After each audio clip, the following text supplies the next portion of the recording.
रहस्यमय है कुंडलनी जागरण।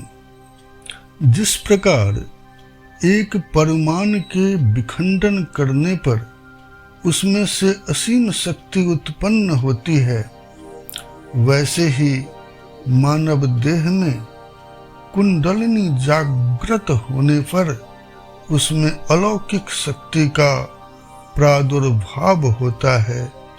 शास्त्रों में लिखा है, सशैल वन धात्रीनां जथाधारो हिनायक सर्वेषां योग तंत्राणां तथा धरो ही कुंडली। जिस प्रकार समस्त पृथ्वी वन पर्वत आदि के आधार अधिनायक भगवान विष्णु हैं, उसी प्रकार समस्त योग और तंत्र का आधार कुंडलिनी है।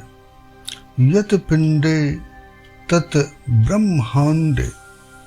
पूरा ब्रह्मांड मनुष्य के शरीर में ही विद्यमान है। आवश्यकता है इसे जानने की और इसे पहचान कर आत्मसात करने की। हमारे मस्तिष्क में लाखों छोटे छोटे सेल हैं, पर इनमें से केवल 1-2% सेल ही जागृत हैं। बाकी सारे सेल या ग्रंथियां सुषुप्तावस्था में हैं। इन सेलों में आश्चर्यजनक गुण और प्रभाव हैं।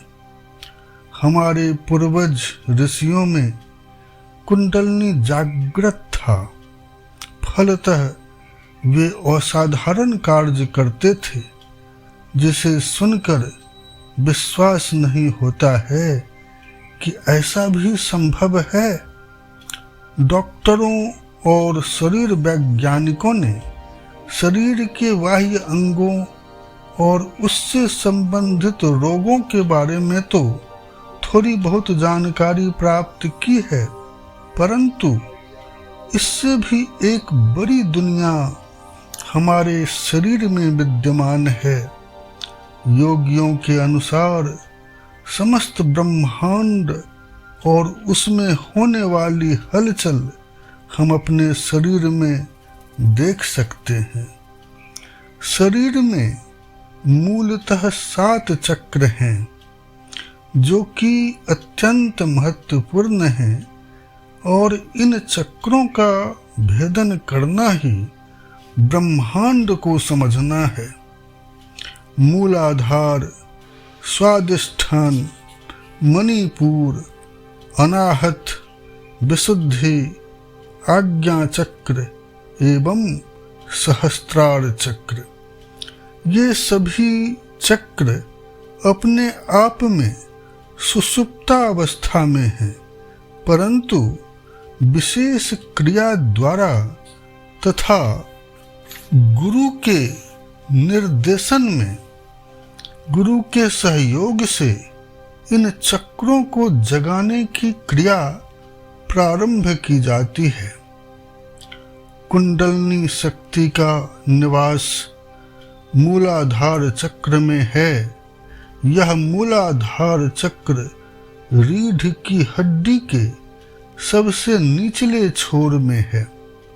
यहाँ भूलिंग है, जो 3.5 कुंडल मारकर सर्प के समान सोया पड़ा है।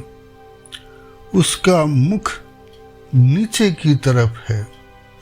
साधक जब इन शक्ति को जगा देता है, बंधन कटने लगते हैं और ऊर्ध्व गति आरंभ हो जाती है। ऋग्वेद में इस शक्ति को वाक कहा गया है। यह शक्ति कहती है कि मैं जिसे चाहती हूँ उसे महान शक्तिशाली संत, ऋषि और ब्रह्म बना देती हूँ। जब ये चक्र जागते हैं तो विचित्र और विविध अनुभव प्राप्त होने लगते हैं। साधक को स्वतः ही काव्य स्फुरन होने लगता है। नवीन कविताएं उसके मुंह से उच्चारण होने लगती है। स्वतः ही वेद मंत्र उच्चारण होने लगता है। वह विश्व के किसी भी स्थान में सूक्ष्म शरीर द्वारा सेकंडों में कोई दृश्य देख सकने में समर्थ होता है। वह त्रिकालदर्शी बन जाता है। हमारे सिर के मध्य भाग में उल्टा छाते की तरह एक गुंबज है जो अधोमुखी है और उसमें से निरंतर रस प्रवाहित होता रहता है। इसमें 1000 से भी ज्यादा छेद होते हैं, इसलिए इसको सहस्त्रार कहा गया है। जब कुंडलिनी इरा और पिंगला नाड़ियों के मध्य से सुषुम्ना को साथ लेकर सहस्त्रार तक पहुंचती है, तब सहस्त्रार गुंबद से टकराती है। टकराने से उनमें से रस झरने लगता है जो कि अमृत रस होता है। यह अमृत रस इन नाड़ियों के माध्यम से पूरे शरीर में फैल जाता है और सारा शरीर स्वतः निरोग, तेजस्वी तथा प्रकाश युक्त हो जाता है।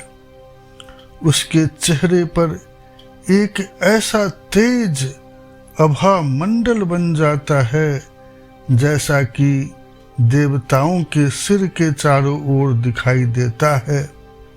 साधक को स्वतः ही वाक सिद्धि प्राप्त हो जाती है। वह किसी को श्राप या वरदान दे तो पूर्ण होता है। वह समाज में नेतृत्व प्रदान कर सकता है। एक नई दिशा दृष्टि देकर सैकड़ों हजारों लोगों का पथ प्रदर्शन करने की क्षमता प्राप्त कर लेता है। आदि गुरु शंकराचार्य ने आनंद लहरी में इसका वर्णन इस तरह से किया है।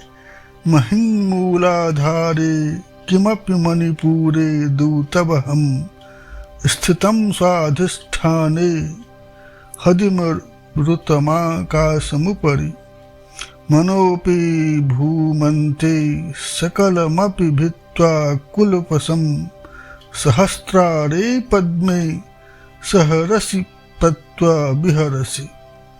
अर्थात कुंडलिनी शक्ति मूलाधार चक्र से उठकर मणिपुर चक्र से होती हुई आज्ञा चक्र को भेदती हुई सहस्त्रार में पति शिव के साथ विहार करती है। कुंडलिनी जागृत होने पर व्यक्ति के ज्ञान का कितना विस्तार हो जाता है, इसको शब्दों में व्यक्त करना बहुत कठिन है मुझ जैसे अकिंचन अज्ञानी के लिए। नमस्कार, पंकज मिश्रा। नमस्कार।